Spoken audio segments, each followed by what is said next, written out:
Black marriages failing at the highest rate? Why are Black women getting married at the lowest rate? Why are Black children born with only one parent at the highest rate? Why are Black people, and Black women in particular, topping the charts in the worst sociocultural categories? A few moments later. For context, like I said, I'm turning 40. I don't have a man. I don't have children. And maybe I'm just bored. Several months later. Well, that was in January. I said I was in a midlife crisis. I didn't know what I wanted to do with this second half of my life. I'm turning 40. I don't have a man. I don't have children. I'm bored and I'm settled in my career. And I asked a bunch of women, what do you do? This is what I'll be doing.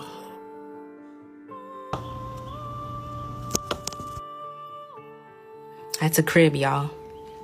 And my little Lucky Charm is being delivered to me in probably an hour. Yeah. We'll get a story time on how I went from single and alone at 40 2 months ago to now starting a parenting journey out of the clear blue sky. Yes, my brothers, gaze upon this cadaver. Obviously another casualty of the never-ending Menopausian wars. Not only is the modern woman held hostage by the gulags of situationship purgatory, but it's clear to us that their wombs are as well. Many videos ago, Your Grace warned you about the devastating effects of situational infertility. Which is considered an inability to conceive due to circumstances beyond medical issues, such as a lack of suitable partners or societal barriers, rather than problems with fertility itself. Yes, a well-written euphemism. However, I say unto you that these so-called societal barriers are self-inflicted.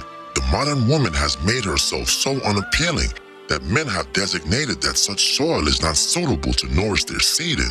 Whether consciously or unconsciously, this decision is being made by men.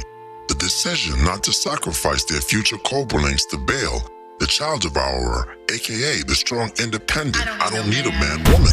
Some men are even willing to give up some of their features and likeliness to their future child by picking another race and culture of woman. We may have a future of Steph Curry looking kids. Wait, I joke, I kid. Come on. Flashback. All right, y'all. So I was just thinking about the over 40 side of TikTok and the fact that I'm turning 40 on the 27th. And I think I'm entering a midlife crisis, but I've never heard anybody talk about the woman's perspective of a midlife crisis. So here's the things that I want to do. Look, we all know her midlife crisis is based on loneliness, not receiving enough attention, and not having a child to raise. Her past jobs and cell phone business doesn't fulfill her. She's not attractive enough to gain sufficient attention to 3 or 4 activities. And she goes home to a house with no man and no child. The proverbial triple hat trick of the bitter sister. Number 1, I want to get my body contoured by way of liposuction.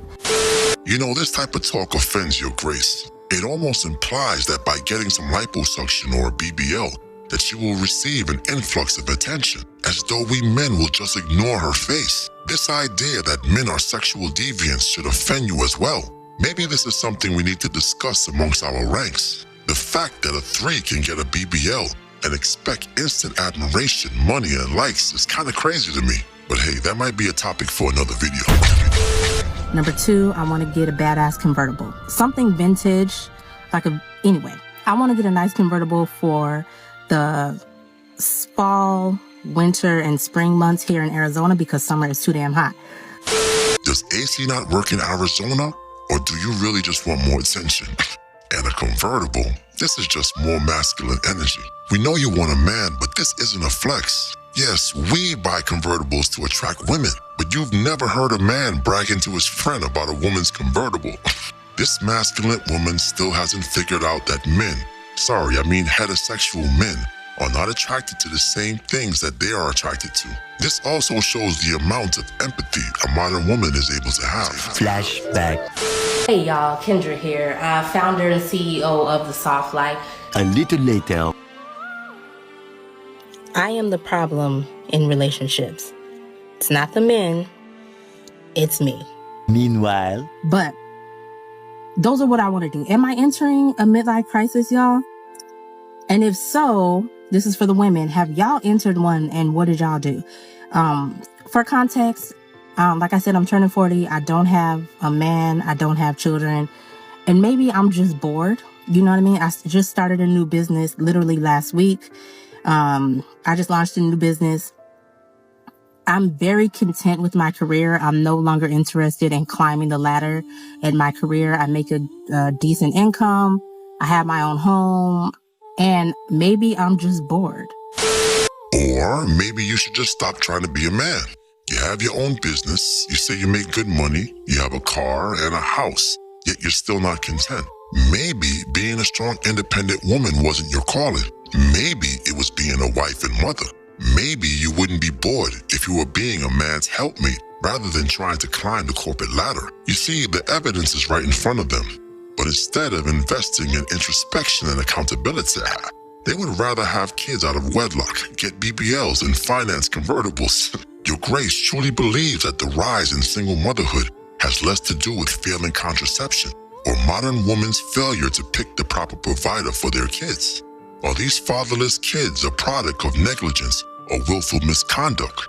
I ask you, are women victims of single motherhood, or are they choosing a fool to solve their situational infertility problem? I mean, think about it. It's the perfect setup. She gets her child and also gets to play victim. She can call a man that never showed interest in fatherhood a deadbeat dad. I mean, if you really think about it, it's a brilliant chess move. For example, Imagine being pregnant and your man's outside at a strip club while you're at home being pregnant, holding his baby. And this is why you don't put nothing past no man, because they always gonna do them at the end of the day. Imagine your man don't post about you and your pregnancy on his page, but you proud about this pregnancy.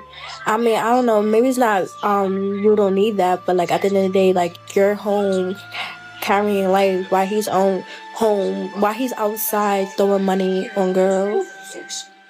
But that money could be saved for you and your baby, for your baby. The world we live in, and this is why. No kids, mama. I'm good over here. Exhibit A. Now truthfully, between you, the Dark Army, and your Grace Lord Destro, how many times have we heard this same script? It's like watching an Adam Sandler movie. Same basic plot, just different actors. Where he gets to play this cool guy when we all know he was never a cool... Oh, I'm sorry. I went off on a little tangent right there, didn't I? It's just that Adam Sandler and Rob Schneider keep doing the same damn movie. But, okay, my point is we've heard this same script before. Woman meets quote-unquote good guy. They date for a while. She thinks he would be a good father. She gets pregnant, and then this so-called good guy instantly turns into a deadbeat dad. The guy doesn't even wait till the baby comes out the womb before he starts deadbeating. I mean, is it crazy to believe that these men weren't always like this? Crazy to believe that she really didn't see a future with this man, but saw him as a quick fix to her situational infertility problem. Situational infertility. Then she can always play victim and say he changed while she was pregnant, and everybody will come to her defense. I mean, we've seen women run this same script, 2, 3, 4, 5 kids in. Oh, I didn't know, he tricked me. Here's the raw truth. A lot of these babies are not conceived out of love, but of desperation. A hobby to cure some modern women of boredom. Yes, my brothers, take a sip of the whiskey, because I know that's a hard red pill to swallow. Keep this in mind the next time you're going raw salmonella in a so-called one-night stand. But once again, I've probably said too much. But wait a minute. You didn't smash the bell and press the like button. Blasphemy. And although you will never be worthy of a monarch such as myself, the Lord Destro would suggest that you poor fools at least give oligarchy a try. So me, Destro has spoken.